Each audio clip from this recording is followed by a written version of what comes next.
And that is when you went to the doctor. Yes, I went a man wimping to the doctor, half expecting him to confirm that it was just a trapped nerve or just a strained muscle. But when he start asking me specific questions of any changes to my normal bodily functions, it meant that he was taking this seriously and he was going to listen. He said at the time it could be any one of many things. He suggested it could be gallstones, for example, but he said it's unlikely chance that it could be cancerous. But he said don't dwell on that. So he sent me off for some blood tests, poo tests, pee tests, the whole blooming lot.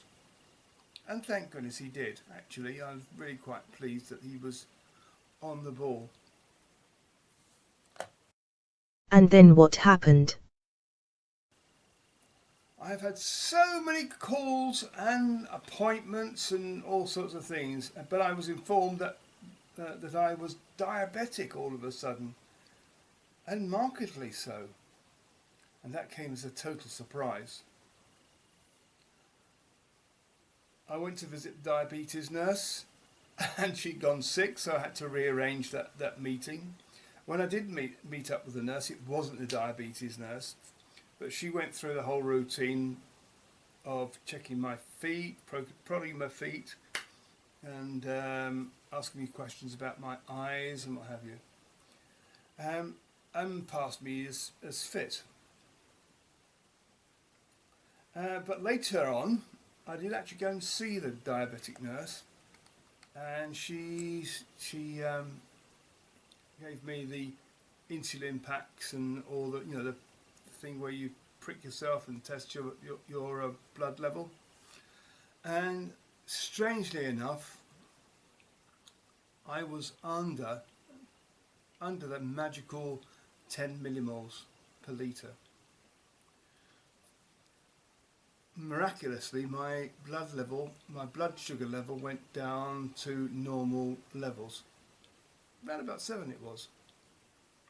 However, learning I was diabetic a couple of weeks beforehand really focused the mind, and I was really careful about what I was going to eat and not to overeat, and everything that was sensible and high in fibre, the whole blooming bit.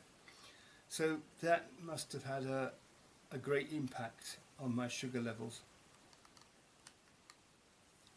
Then there was the other tests. An MRI test, that was really distressing. I had to lay down and be shuffled into a big electronic tube.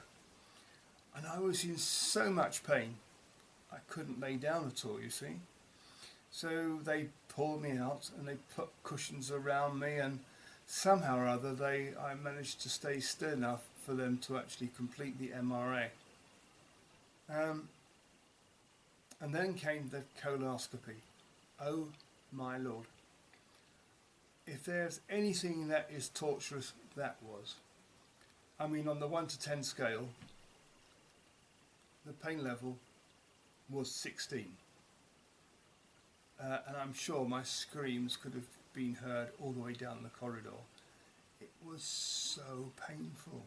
And I had to abandon it. And then I was sent to, actually the doctor said, well, I've got a disease, diverticular. So I came out with a diagnosis of diabetes and diverticular disease. Then I was sent to a CT scan. More laying down in an electronic device, at this time more of a donut-shaped thing. Somehow I managed to pain sufficiently well to complete the scan. They wanted to scan my abdomen up as far as my chest, which surprised me, and I had to raise my arms. He said, raise your arms up so you can, so we'll get right up. So far, you have diverticular disease and diabetes. Was there anything from that scan that identified anything else?